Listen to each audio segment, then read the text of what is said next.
Hello friends, you all are welcome to our Yojana series, and today we are going to study Yojana of February 2022, and the theme of this Yojana is National Education Policy 2022. In this Yojana series we are going to discuss 10 important topics. In the first topic we are going to study about some basic features of new education policy 2022. In the second topic we are going to study about assessment reforms. That means today assessment is largely exam oriented, exam driven, but reform is required, and what the reforms are there, how the reforms are to be achieved. So in this topic we are going to study. Then in topic 3 we are going to study about teacher education. In topic 4, skilling youth for future, we are going to study about vocational education and the various aspects which are getting emphasized by NEP in this regard. Then quality education for all, and in topic 6 we are going to study equitable and inclusive education. In this topic we are going to emphasize largely on differently abled people, that how the differently able people, for these people the education should be made accessible. Okay. Then in topic 7, Nippon Bharat mission, this is going to emphasize on two things: early childhood care and education, and foundational learning and numeracy. Then in topic 8 we will see the link between communities and education, the link between these two. Then in topic 9 again some aspects about teacher education, recruitment, training and assessment of teachers. Then in topic 10 we are going to study about teach them young. That means the students, the children, when they are at their early age, they are to be given the proper care. So this is how in topic 10 we are going to study. Now let us begin, and in topic 1, NEP 2020 vision and pathways, some important aspects, some key lines and keywords, these are to be emphasized. Equitable access to highest quality education for all. So these are keywords, punchlines that should be kept in mind. Then secondly, it is emphasizing on aspirational goals of 21st century. For example, in 21st century there is more emphasis on digital literacy. Okay. Similarly, there is more focus on ethics, explicit focus on ethics is there. Then on problem solving skills, critical thinking. So this is how. Then India centric, this is also one vision of NEP, that the education system in India should be India centric. That means it should emphasize on Indian spirit, Indian intellect, deeds, all these things. Then there is an emphasis on skills, knowledge, along with that values. Okay, so not only skills but also values should be there. Commitment to human rights, sustainable development. So this is how sustainable development is also appearing in the vision of NEP. Now let us see some features. One is universalization of education. That means some targets being set by this NEP, that by 2030 100% gross enrollment ratio should be achieved for preschool to secondary education. Then for higher education, by 2035 50% of gross enrollment ratio should be achieved. So these targets are there, and this target has to be seen in terms of areas and groups. Areas means there can be some area, for example we can see that in Kerala there is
numbers, that one is less than the other or greater than the other, then 2 digits numbers they should be able to recognize. So this is how foundational learning and numeracy. Then emphasis is on curricular and pedagogy of school education. It should match with the developmental needs, interest of learners. For example, we can see choice based credit system. So in this system, along with core subjects, there can be some elective subjects. Okay, some general subjects can be chosen by the students as per their interest. Then there is third is the ability enhancement course. So it can be English communication, for example.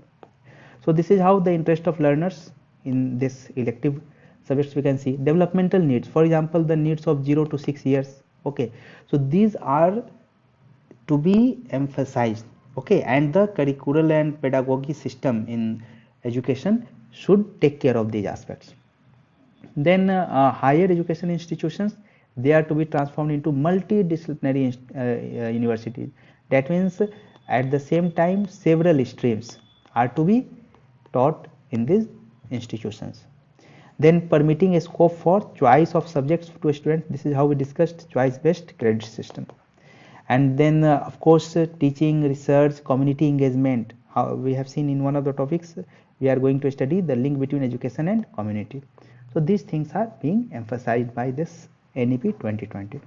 Then equity and inclusion. So bridging social category gaps in accessibility to education, participation in education, and learning outcomes. Okay, learning outcomes means earlier we studied that for example, one student is in grade 3, so he should be able to read 30 to 35 words per minute. So this is one learning outcome, for example.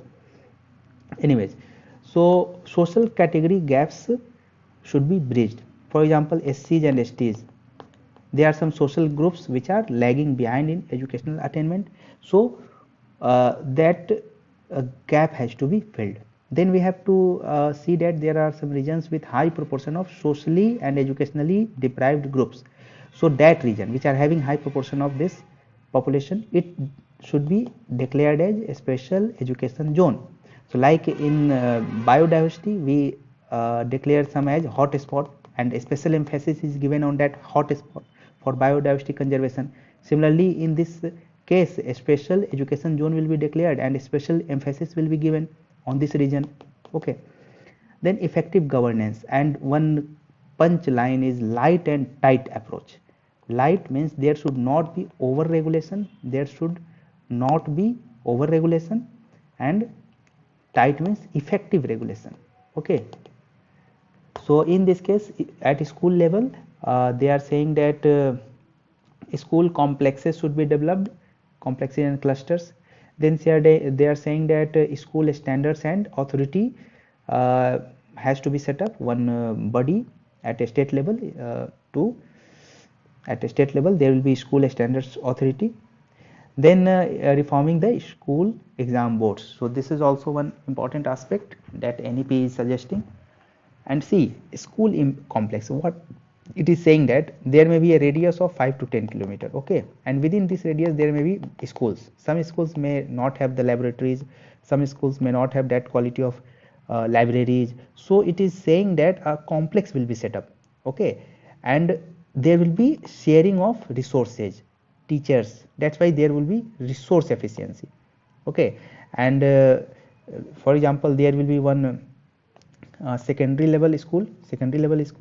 Then within that various lower grade schools will be there, Anganwadis will be there within that. Okay, and there will be sharing of resources.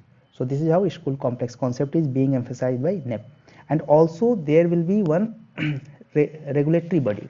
Okay, regulatory body and governance for this school complex, that is school complex management committee.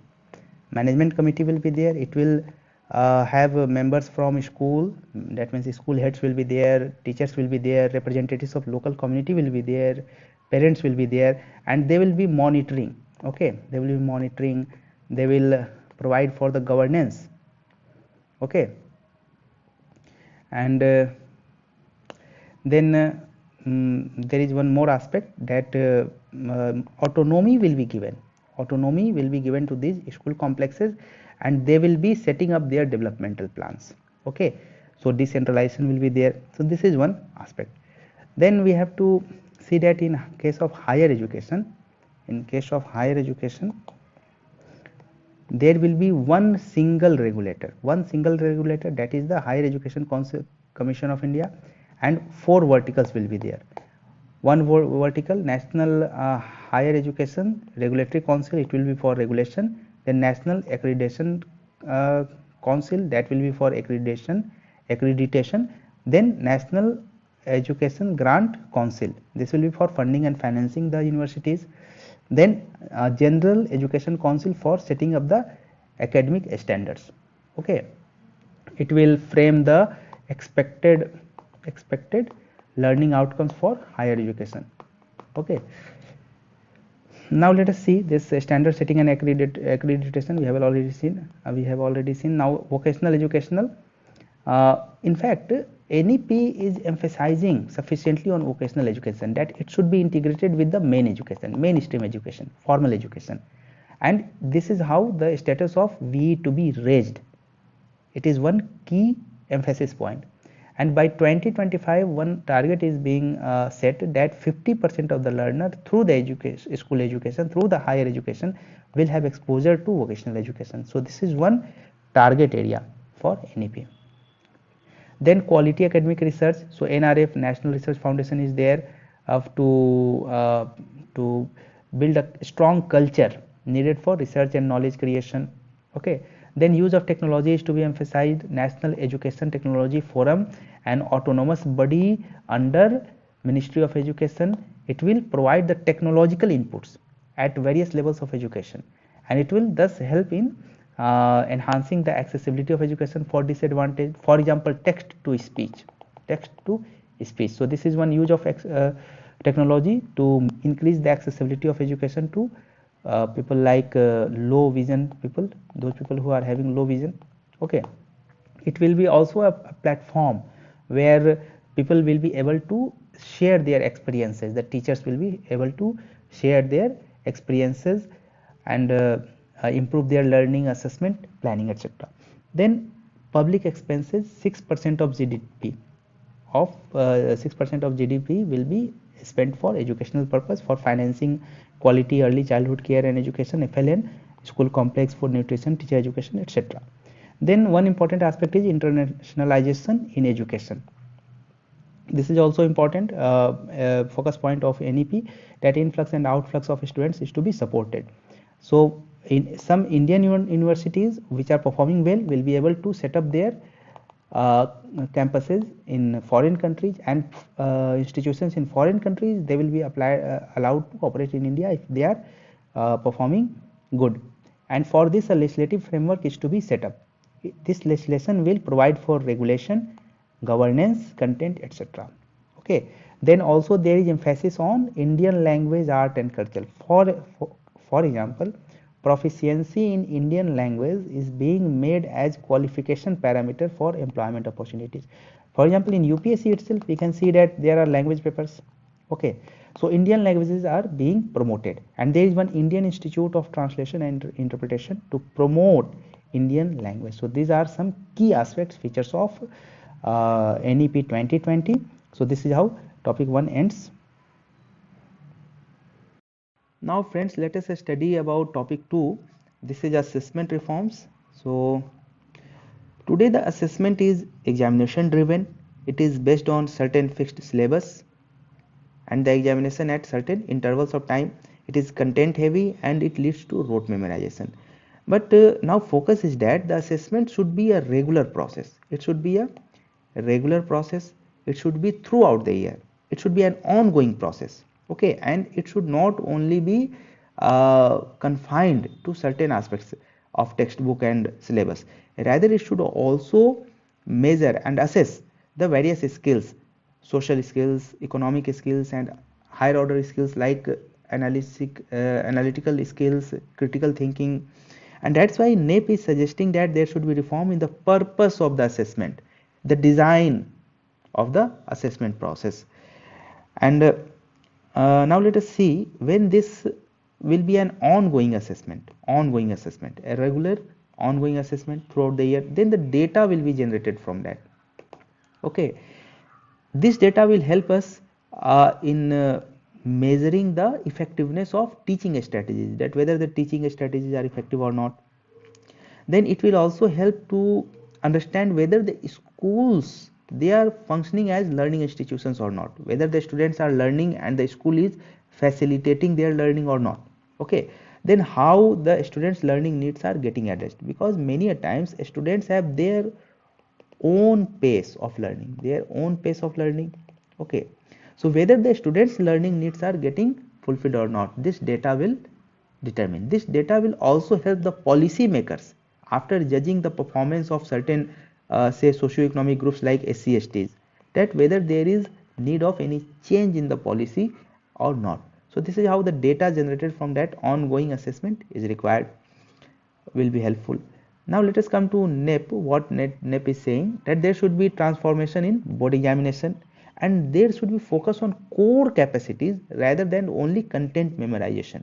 So only content memorization should not be there, rather the students should have conceptual clarity, they should be able, they should have the capability, okay, to apply their knowledge. Okay, so this is how. Then NEP is saying that there should be reduction of academic pressure and stress, and there should be focus on holistic learning rather than only contents and textbook in a single stream.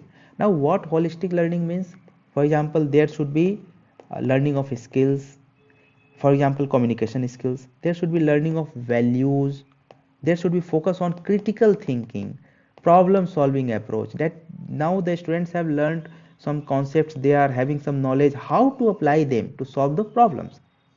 So this is how the holistic learning should be emphasized. Then NEP is also saying that there is child uniqueness in child, each child is unique in himself or herself. Okay, so a multidimensional report that reflects that uniqueness of child should be emphasized. Okay, now how this assessment process will be reformed. So in that case some things should be kept in mind, that firstly consensus should be built among the key stakeholders, for example NCERT and SCERT, that how the curriculum is to be framed, how the syllabus is to be framed, how the assessment process is to be reformed. So a consensus is required among the stakeholders. Okay, then agreement among the stakeholders is required, that what are the core competencies and what are the essential competencies, because these things are still not well defined. So an agreement among the stakeholders should be there, that what is the definition and meaning of these.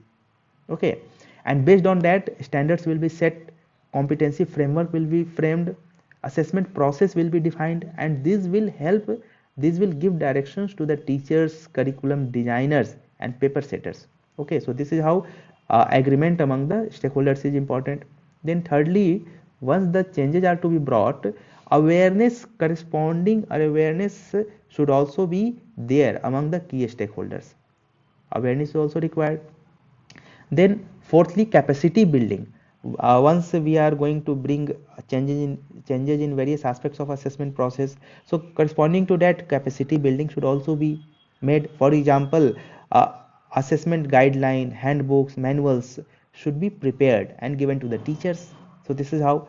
Then CBSE, we can see that how CBSE is already trying to bring various reforms in pedagogic reforms, assessment reforms, teacher training is also being emphasized for these aspects. Then we can see that CBSE is also focusing on key competencies in the board examination. When you will go on CBSE website and you will see some question bank, okay, for example on mathematics. So in that case the questions are framed where say some concept of LCM and SCF, these concepts are getting integrated into the surroundings and environment of the children. So competencies is being emphasized. And holistic progress card, this is what we have discussed, that there should be focus on holistic learning, and in fact holistic progress card is emphasizing on self assessment, that means the learner will assess himself, the peer assessment will be there, teacher will also make the assessment. Okay, this is how the things, and corresponding to that, handbooks, guidebooks, reference materials are being prepared by CBSE. So this is how the assessment reform is required, and these are the various aspects that we have studied. Now friends, topic 3 is there, reinventing of teacher education. And in fact NEP, its aim is that the teacher should be reinstated as most respected member of society, and teacher education is very important pillar of education, okay, education system. But there are various challenges, and one very important challenge is that there is a lack of system that the talented and motivated individuals are coming into the profession of teaching. So this is one very important important challenge. Then we can see that largely teacher education institutions, they are having not having link with the higher education institutions, and also the teachers who are already in the system, they are ill equipped and they are poorly trained. Now when they are ill equipped and poorly trained, now what is the purpose of in service training for these people? Okay, it will not be very effective. So these are some challenges. Now let us come to this teacher education post NEP. So NEP is saying that teachers should be updated with the curriculum. Okay, they should be updated with the evolving technology, because see, technology has a very important role to play in terms of imparting education. For example, text to speech that we have mentioned above also. Similarly, teachers should be updated about the changing market trends, because as per the changing market trends, there is a change in the demand of skill sets also. So this should be also known to the teachers. Then the teacher should also be aware about the culture, beliefs that are getting shaped by the globalization, ICT era, etc. So these things teachers should be updated. Now teacher should also play a conscious role in supporting the parents, in supporting the students, the community, the school management in the development of the children. Okay, so this is how. Now there are 3 and 4 some important program and aspects that we should know in terms of teacher education. One is the integrated teacher education program. So this ITEP is a 4-year program and dual major, holistic bachelor's degree. So dual major means that ki degree in education along with degree in one subject also, say in mathematics or history. So dual major holistic bachelor's degree, it will be provided, and perhaps from 2022 and 23 it is to be started. Okay, this program. It will be run by the multidisciplinary universities. They will be providing this teacher education program. In classroom training will be provided, internship will be provided, and teacher will be taught about various cutting edge pedagogy, foundation in early childhood care and education, FLN, etc. They will also be exposed to various toy based pedagogy, stage based pedagogy, inclusive education. So various types of pedagogies they will be learning, okay, through this ITEP. In fact, the focus is that teachers should should know the social, physical, educational and cognitive development of child. They should know this and how to improve this, how to develop this further. They should also understand the needs of children with some different ability. Okay, those who are socially educationally deprived groups, from there also what are the needs. So teacher should be holistic in thinking, okay, understanding. Now the next thing is national professional standards for teachers. National professional standards for teachers, it will in fact set benchmarks, okay, for skills, competencies and knowledge. And what one important aspect of this NPST is that it will provide for teacher career pathway. Teacher career pathway, okay, it will be a continuum in teacher education. Teacher career pathway will be there. So in stage 1 there is aspirant, okay, aspirant is there. So pre-service training is there.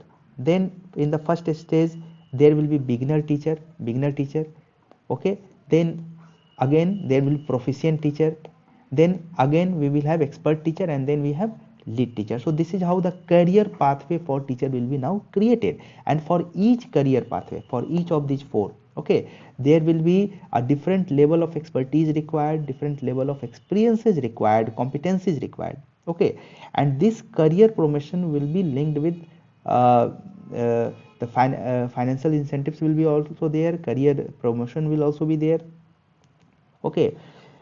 Then there will be spirit of professionalism among the teachers for getting up in this career pathway. Healthy competition will be there. This is how.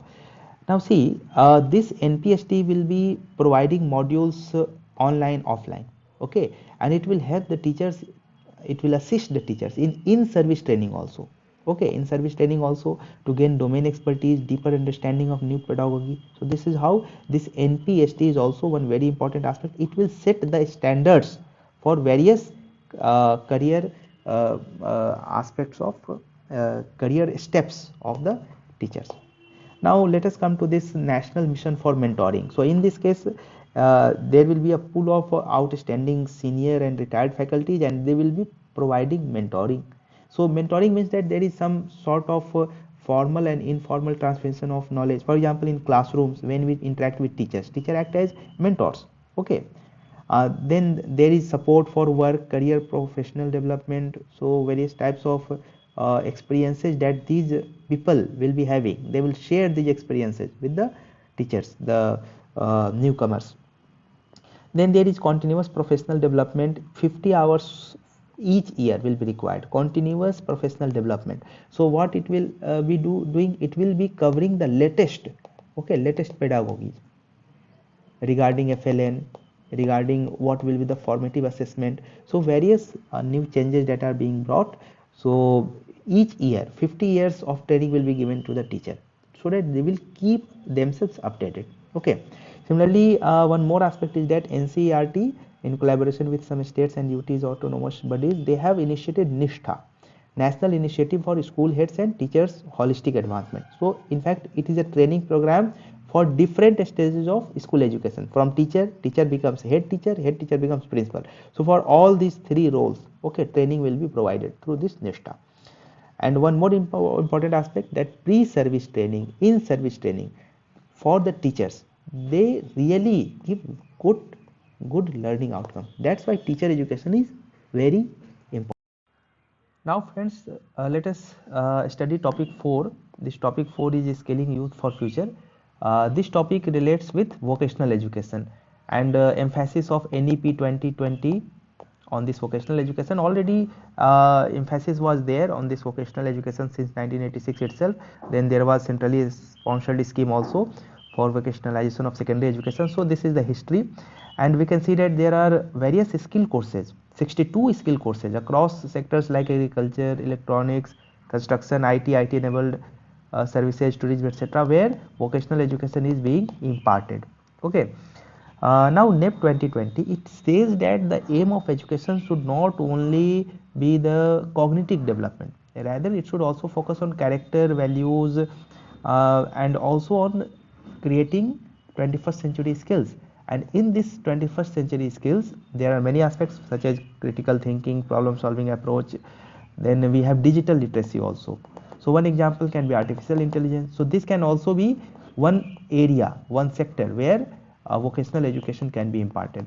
Anyways, some 3 aspects relating to vocational education.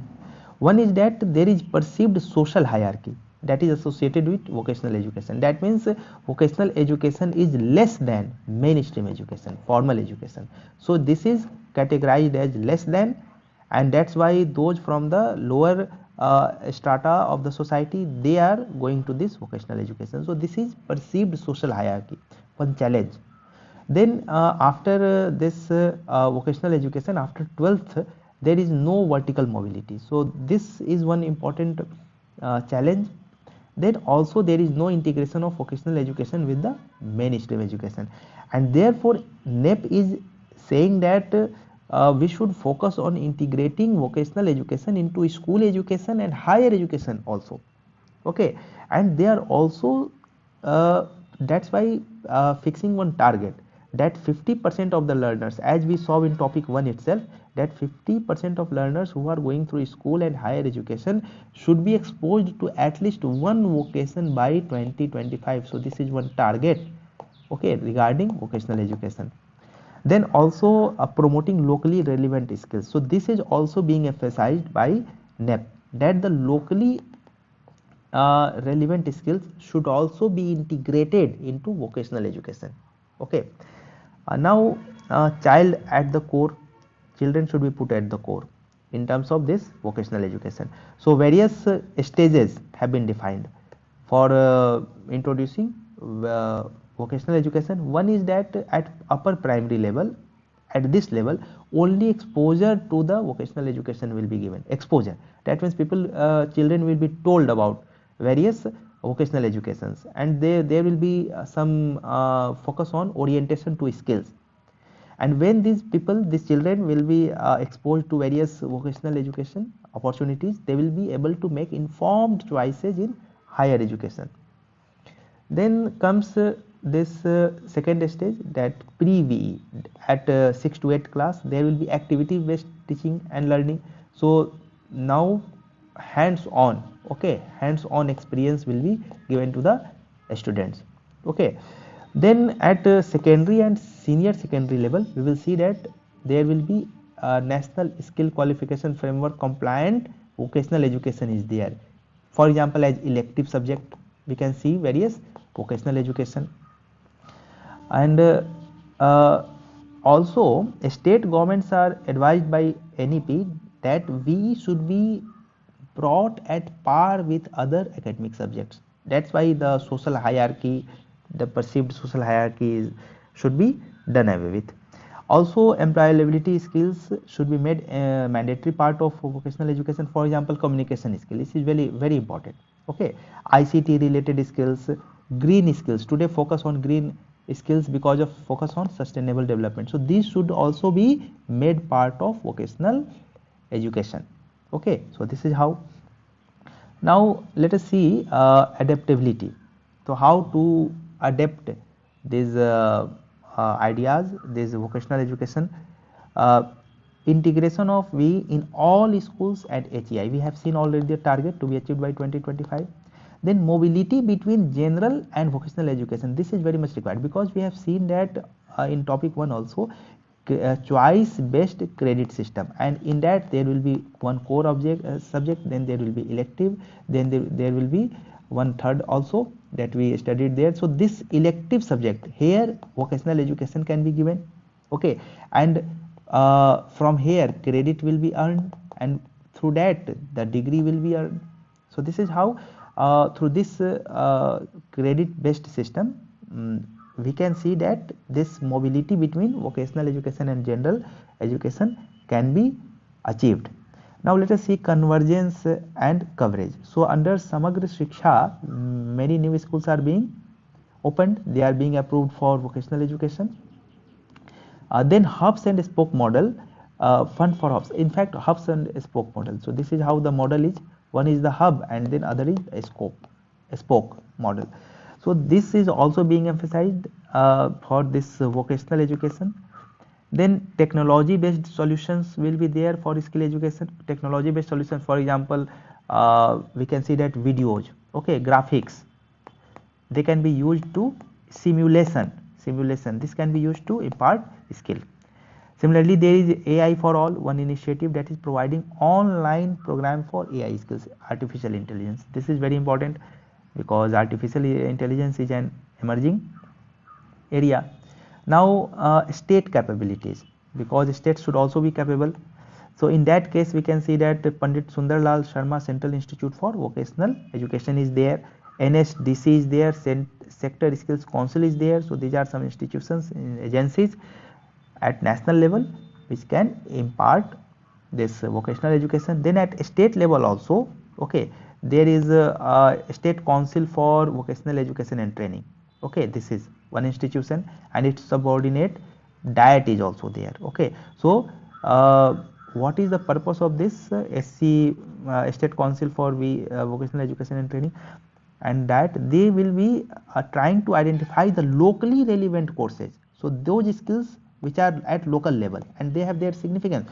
For example, we can say that in certain area, paintings of that area is very important, food item in that area is very important, GI tag has been given to that area, so locally relevant skills can be imparted. Okay, then training for vocational trainers should also be trained, instructors should also be trained, so these are very important. Then conclusion, let us come to the conclusion of this topic. So conclusion is very important because it says that skill education needs to keep pace with the changing socio-economic conditions. Okay, then only the relevance of skill education will remain. Okay, so skill courses, the methodology, assessment, all these should remain effective only when they will keep pace with the changing scenario. Okay, and also there should be focus on emerging trends, for example Internet of Things, artificial intelligence, machine learning, robotics. So these are some emerging trends, emerging areas where vocational education can be emphasized upon.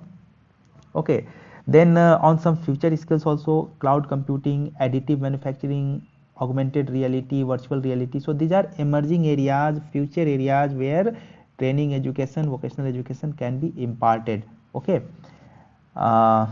then one important thing is that even Honorable Prime Minister is saying that ramping up skills through vocational education is critical priority for India, because if I can remember well, only 6%, nearly 6% of the Indian workforce is skilled.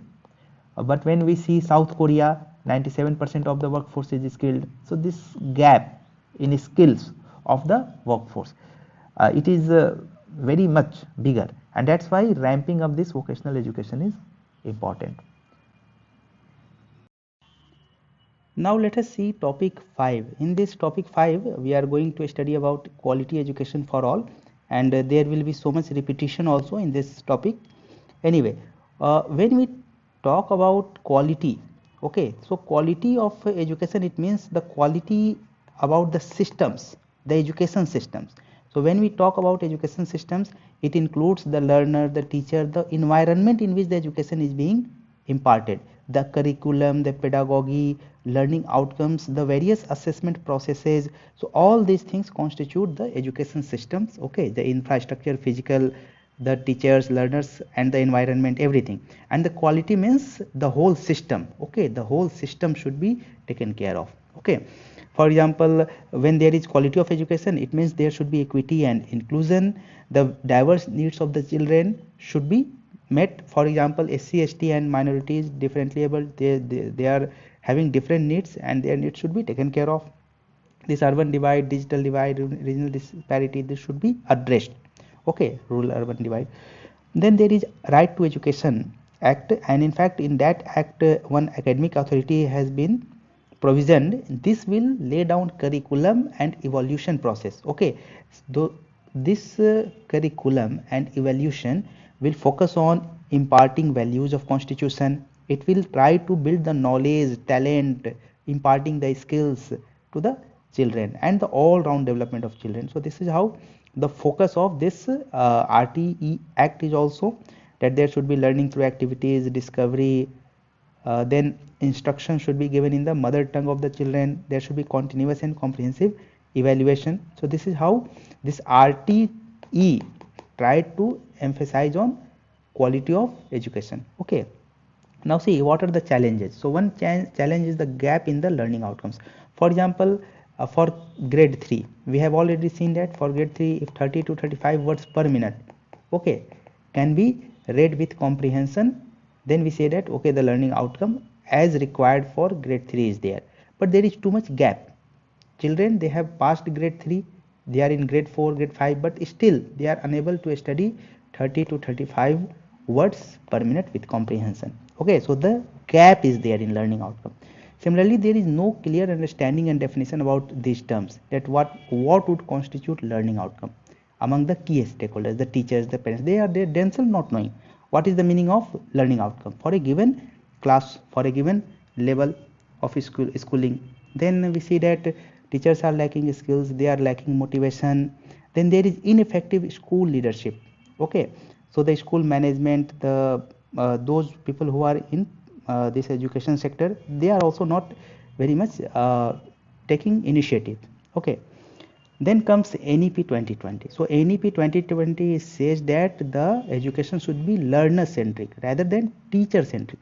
For example, every child has his or her own pace of learning. Okay, we discussed above also, own pace of learning.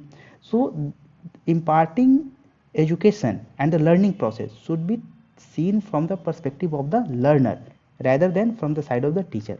Okay. Then FLN is there, already we discussed. Higher order skills discussed. Social and emotional skills should be there, already these things have been discussed above. Then recommendation for enhancing quality of education by NEP. Okay, so one is the 5 plus 3 plus 3 plus 4.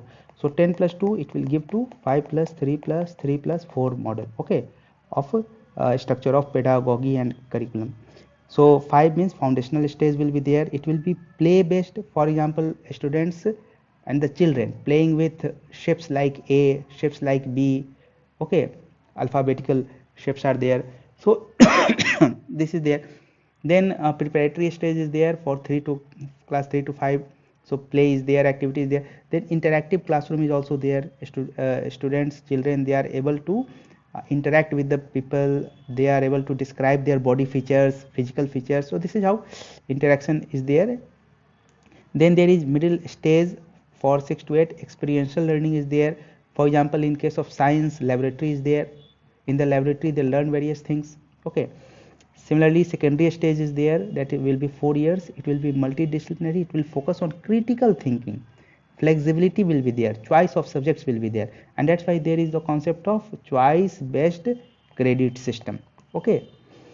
So this also we have already discussed. Vocational education, integration of vocational education from upper primary level itself, this also we have discussed above. Then FLN, early childhood care and education, this should be universalized. So this is how all these things we have discussed. Then assessment reform required, or topic itself we have discussed above. Teacher training is required. These things already we have discussed above. Now let us see enhancing quality of school education. Okay, so there is Samagra Shiksha scheme, and that runs from preschool to higher secondary, and the focus is on contextual learning, experiential learning, holistic learning. Okay, we have discussed these terms also. These terms should be written in the answers also. Okay. Now let us see the objectives. So the objectives are that EC, early childhood care and education should be there. Foundational literacy and numeracy should be there. Okay, supporting the states and union territories in implementing right to education. So this is how the objectives are there from NEP 2020. Okay, then the pedagogy should be activity based, inclusive, okay, integrated, holistic. All these terms we have already discussed. Then quality education should be there, learning outcome should be there, social and gender gaps should be bridged. Okay, equity and inclusiveness in education system should be there. Okay, teacher training should be there. So all these things we have already discussed. Largely the same things are getting repeated. Then quality of education, what the government has taken steps. So NCERT has framed learning outcomes for class 1 to class 8. For example, class 3, 30 to 35 words per minute. Okay, with comprehension should be read by the students. Then National Achievement Survey for Health. This is one survey for health of education. This is also one survey being done by the government. Then one performance grading index has been developed. Then focus on teacher training is there. Nishtha already we have discussed above. Then Nippon Bharat, it will be focusing on FLN. Okay, one topic itself we will be discussing ahead. Then we have PM eVidya, the e-resources, okay, e-content in 33 languages, including sign language, okay, will be provided through this Swam Prabha, DTH TV channel, podcasts, Shikshavani, Over Disha. So this is how through these channels the e-content in various languages will be provided. Then we have PM Poshan Shakti Nirman. So in fact, Poshan, nutrition is to be emphasized, and that's why there is midday meal scheme. Midday meal scheme is there. Supplementary nutrition at school from Bal Vatika to class 8. There is National Food Security Act. Okay, through that also children are provided nutrient rich food in the school. That's how the portion, the nutrition is being ensured. Then we have Vidya Pravesh. So Vidya Pravesh is that many a times children are not school prepared. Okay, so before their entry into class 1, they are given some 3 months training, some experiences, 3 months some bridge course type thing is there, which are given to the children and make them prepared for entry in class 1. This is how the Vidya Pravesh is there. Then we have Safal. This will be focusing on competency based assessment for class 3, 5 and class 8. That will test the core concepts. So this is also one important aspect. Then we have Vindhyanjali 2.0. Here the community and volunteers, they will be sharing their knowledge, they will be sharing their skills to the government aided schools. Then we have school quality assessment and accreditation. So here CBSE has been designated that it will set the standards for Kendriya Vidyalaya Navodaya. It will set the standards in curriculum, pedagogy, assessment. So CBSE has been assigned this task. Then while we are planning for quality, it means that we have to focus on certain aspects. One is that the curricular material should be prepared. Okay, keeping in mind what knowledge and skills are to be imparted to the children. Okay, then there should be linkage across 5 plus 3 plus 3 plus 4. Okay, linkage, organic link should be established. For example, we can see how in upper primary level exposure to vocational education was given and that was carried forward. Finally elective, it was to be it could be taken as elective subject in higher classes. So organic link should be there. There should be synergy between school, teachers, experts. They should come together for the revision of curriculum, learning material, all these things. Then pedagogy should be innovative. Assessment reform should be there. Okay, capacity building, teacher training, all these things should be taken care of. Then we will be able to ensure quality education for all. So this is how this chapter ends.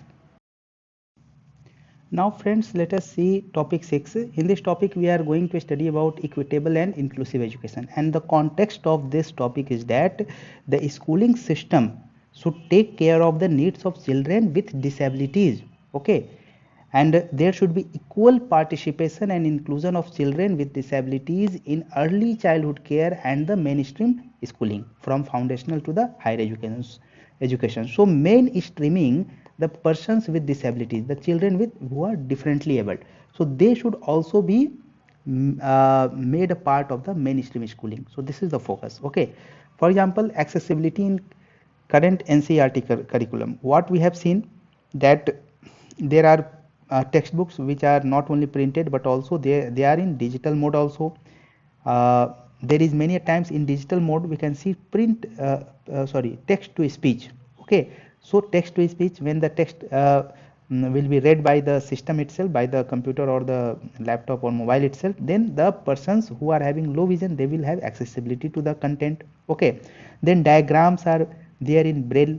Okay, braille script for the people who are visually impaired.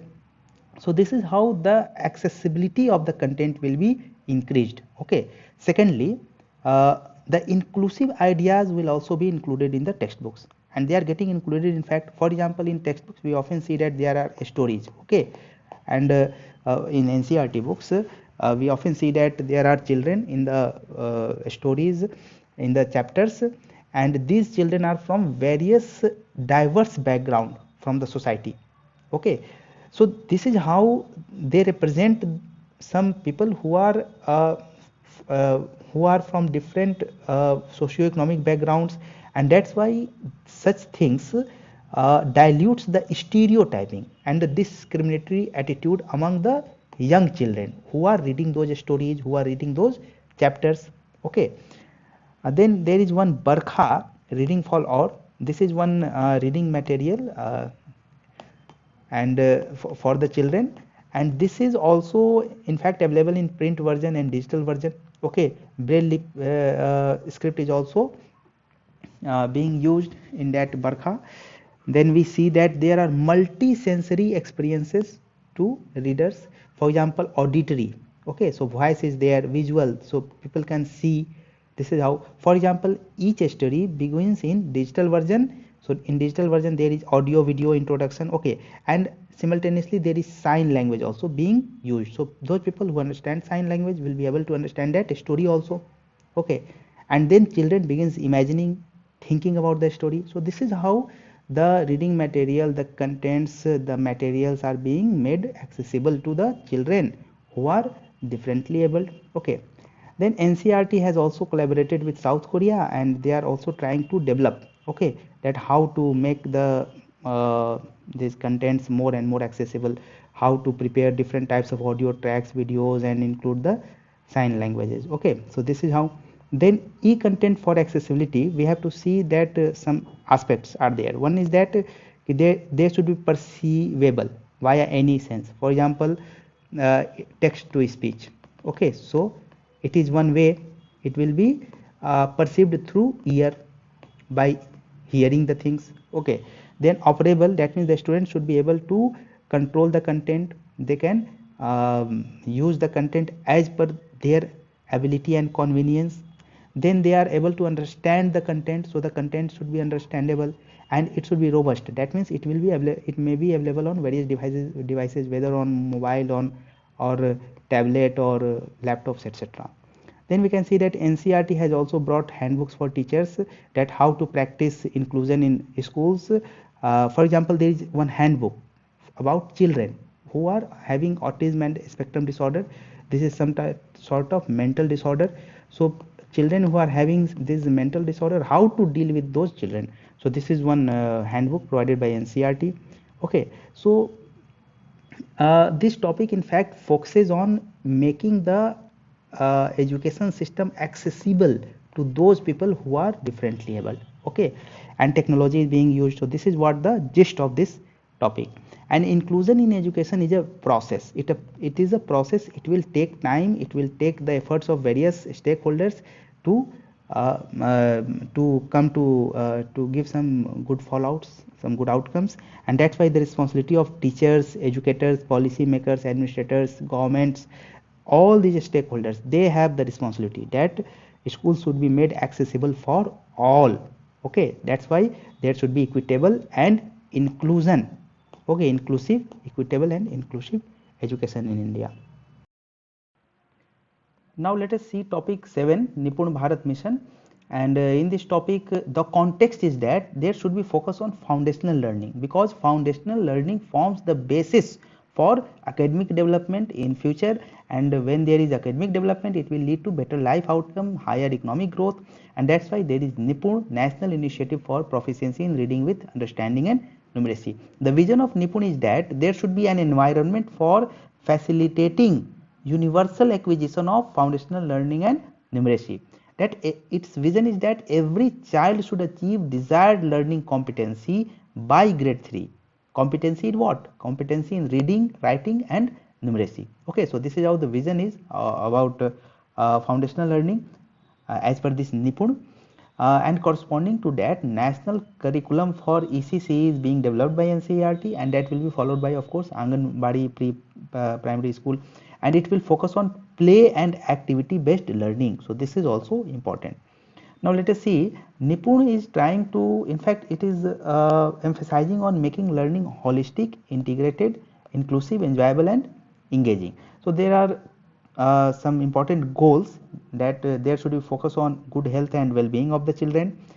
Children should become effective communicators, and they should be involved learners. That means they engage themselves, okay, they enjoy learning, and they become able to connect what they learn with their immediate environment, okay. So this is how the goal 3 is there.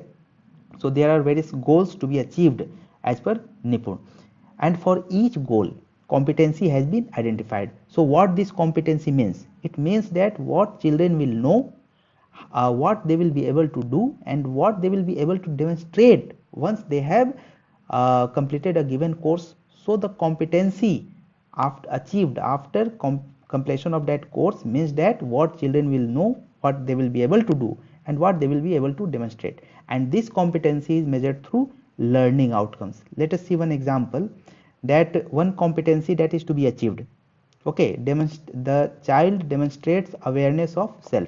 Okay, so this is competency to be achieved, and corresponding to that there are 3 classes. Okay, in this example, preschool 1, preschool 2, and this bal vatika. So in this preschool 1, the learning outcome is that the child is able to state some of the physical characteristics of self. So this is the learning outcome. If the child is able to do this, then this is the learning outcome for this preschool 1.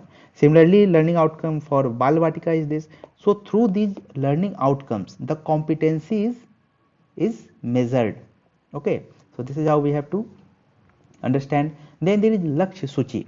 Okay, that means targets for achieving this foundational learning and numeracy. And when the targets is there, then it will help the key stakeholders, the parents, the community, teachers. Okay, so this is how. One example is for this lakshya suchi, the target set. For example, by grade 2, a child is able to read 45 to 60 words per minute, but whether it is 45 or 60, that I am not sure. Similarly, by grade 3, the child is able to read 60 words, it may be 30 to 35 words per minute from an age appropriate unknown text with comprehension and with clarity. Okay, so this is how the target, okay, about learning outcome.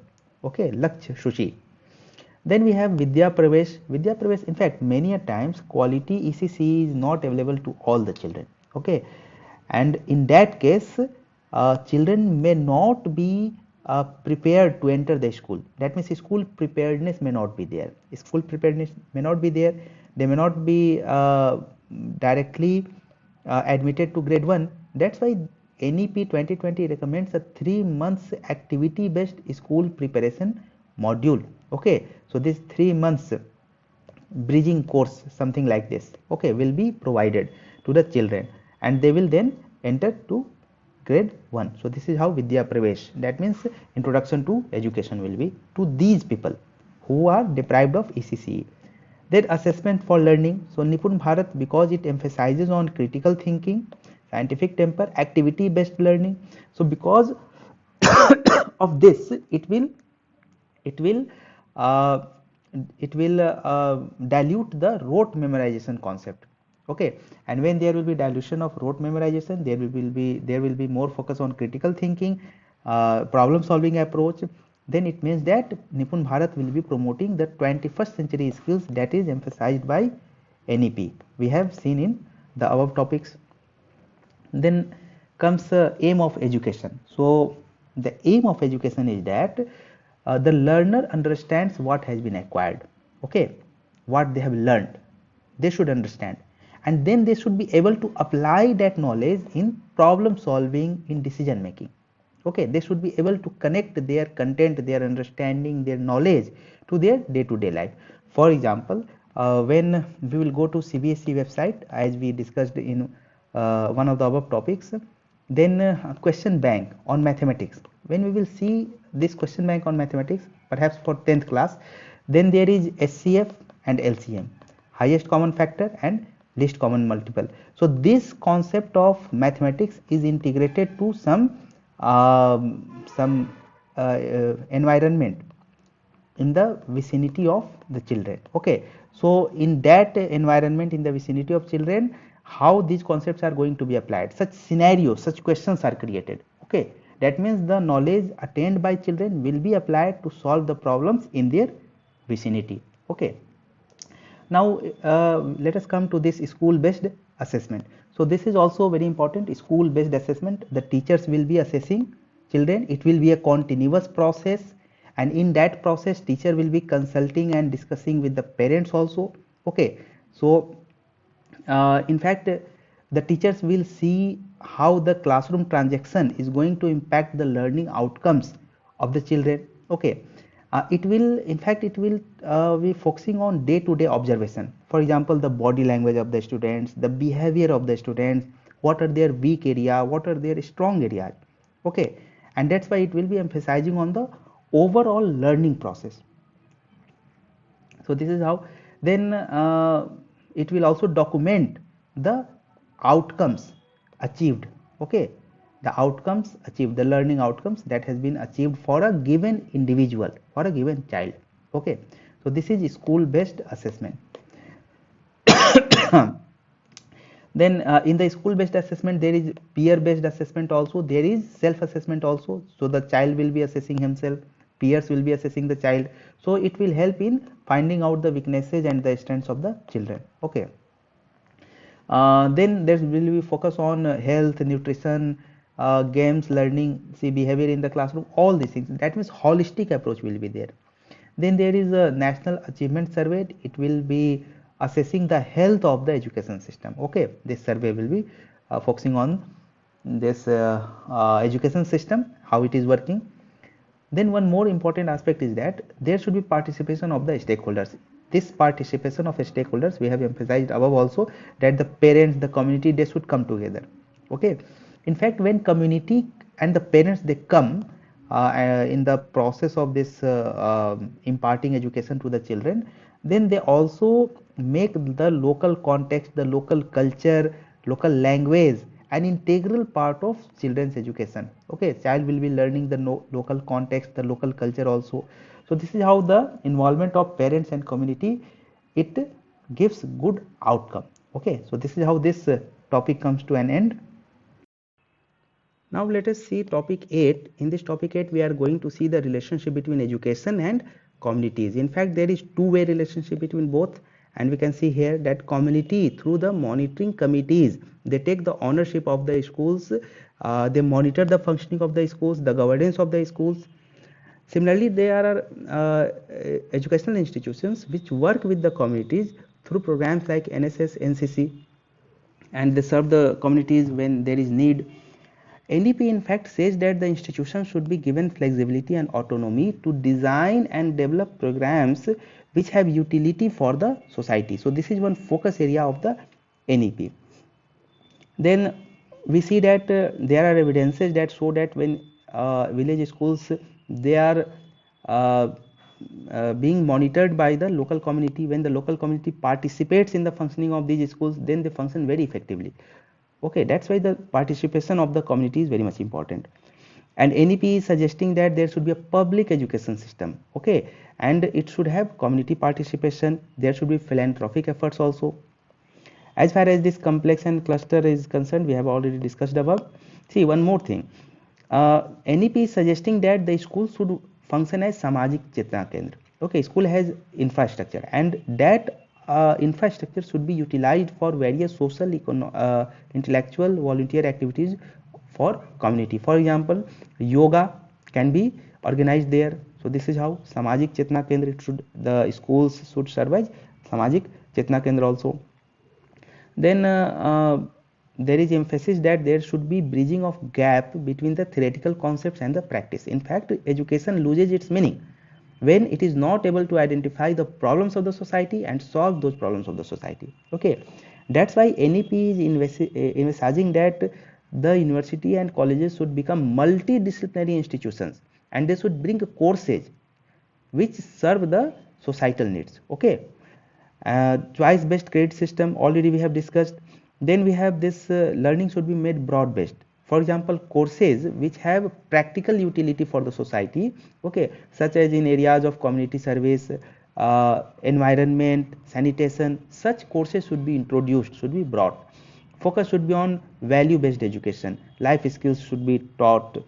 Students should participate in internships in local industry. Okay, for example, there is GI tag for various crafts. Okay, when the students they participate in those crafts, local crafts, then that local industry will get a boost.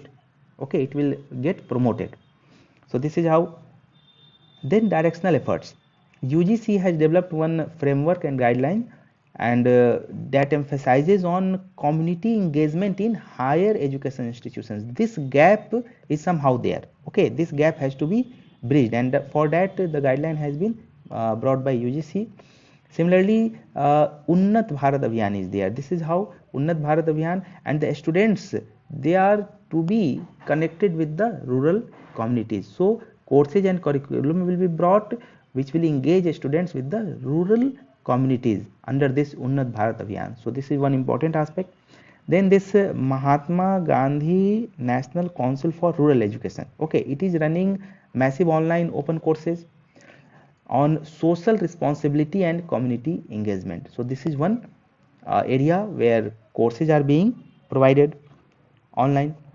Then see, community engagement, this should be taken care of by the institutions themselves.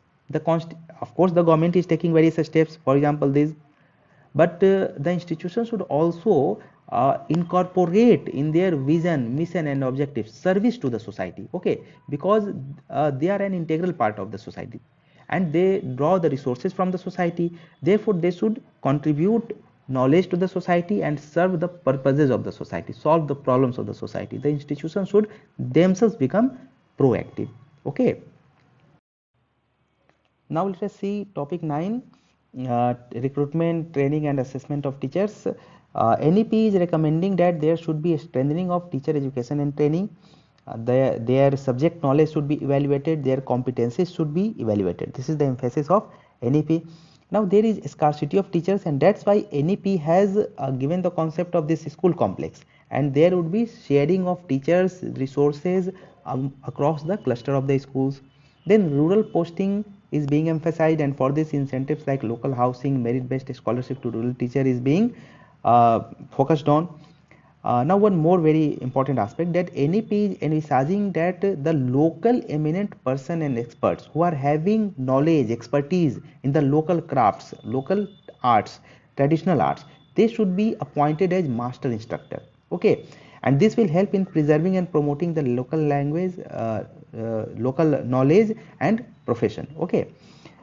Then one more thing is that the teacher should be given opportunities to learn the latest innovation, the advances in their profession. There should be training, okay, through various modes, in offline mode, in online mode. Then there should be focus on workshop which are local in nature, regional in nature, state and at national level, okay. Teachers should also be able to share their experiences and their ideas. There should be documentation of the best practices, so some platforms should also be provided. So this is how the policy is envisaging.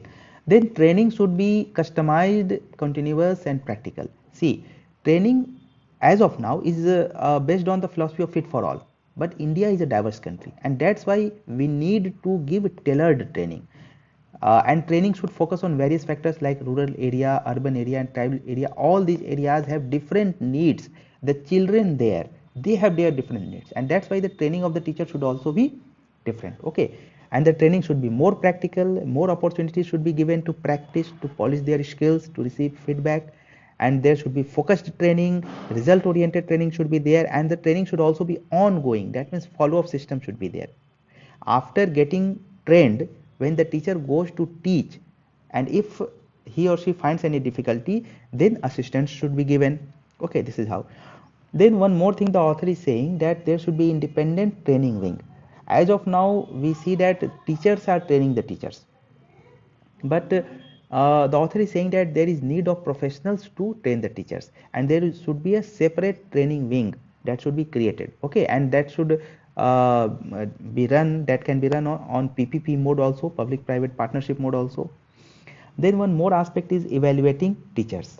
So in this aspect the author is saying that as of now the CR, okay, the confidential report of the teacher is not performance based, it is not performance based, it is not target based, okay.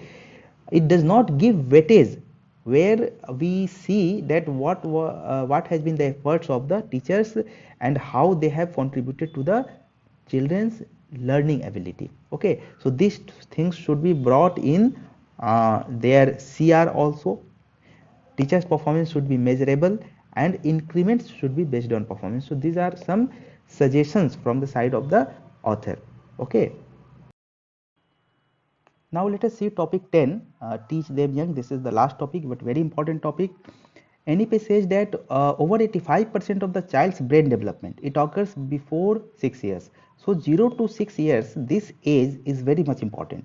And neuroscience says that young children's brain develops through stimulation of sensing pathways. So whatever the children observes through the 5 senses, that helps in the development of the brain. When mother is singing lullaby to the child, father is playing with the children, then the critical early experiences are gained by the children. In fact, the child's brain in these years, 0 to 6 years, it is very plastic and it is rapidly growing. it tries to earn more and more experiences so that the brain could prepare itself for future. So when there is more number of experiences, more neurons are created, more development of the brain is there for optimal learning and development. In fact, Nobel laureate James Heckman says that when there is investment in early childhood education, then there is formation of good human capital, and that's why there is good quality of economic returns also. Now, one more important point is that it takes a village to raise a child. So children is not raised by only teacher or parents, rather the whole community in which the child is existing. Child learns from anything and from everything that they see around themselves. Okay, so it is not that they will learn in the schools only or by the teachers only. Rather, the role of family, teachers, Anganwadi workers, peers, everywhere. Okay, uh, every such person has importance in the raising of the children. Now let us see ECC in India, Early Childhood Care and Education in India. So there is ICDS system. This is already what we have seen. It focuses on the nutrition of the children also, non-formal education also, and these days private preschools and daycare services are also being provided. So this is one good aspect. Then one thing is that today many children who are entering the school, such as at grade 1, okay, they are not school prepared, they are not ready to enter into the school. That's why NEP suggests that there should be quality ECCE. It should be given to the children. And when there will be investment in early childhood care and education, it means that there will be school readiness, there will be learning outcome for the preschools. And that's why these three goals we have already studied, that good health, well-being, children should become effective communicator, they should be involved learners, they should be able to connect themselves, their learning with the immediate environment. Okay, that's why ECC is one core policy imperative of NEP 2020. It says that there should be universal provisioning of quality early childhood care. Okay, and that's why the focus is on uh, preparing students for schooling. Okay, by grade 1 they should become school ready. That's why there is Nippon Bharat also in one of the topics we have discussed. For improving this ECC, there is Nippon Bharat. There is also need to involve the parents and the family in learning, because they are key stakeholders in the education of the children. Then there is focus on making ECC Jan Andolan itself. It should be made mass movement. Okay. Then there are various guidelines also for parents participation in home learning, because see, children spend most of their time with parents in the home in their early years. So that's why there should be more and more participation of the parents also. So this should be kept in mind.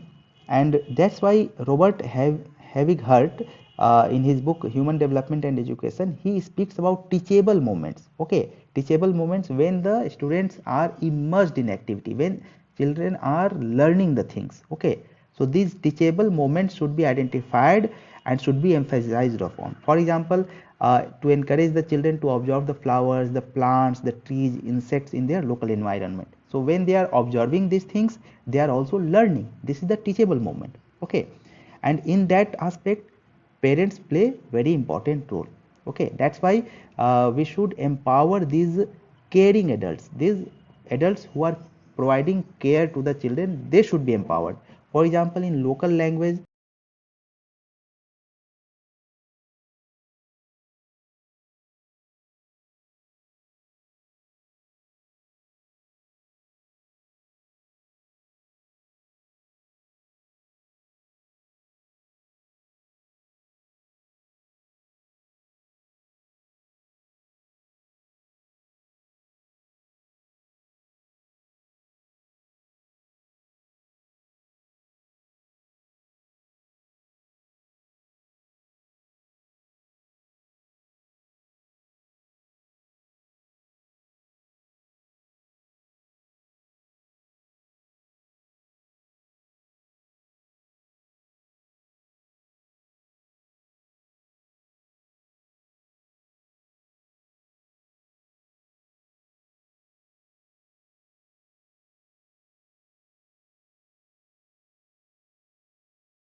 inclusiveness will be there, should be there through various assistive devices. This is also we have discussed above, for example text to speech, for example diagrams in braille script. This is how we have discussed above.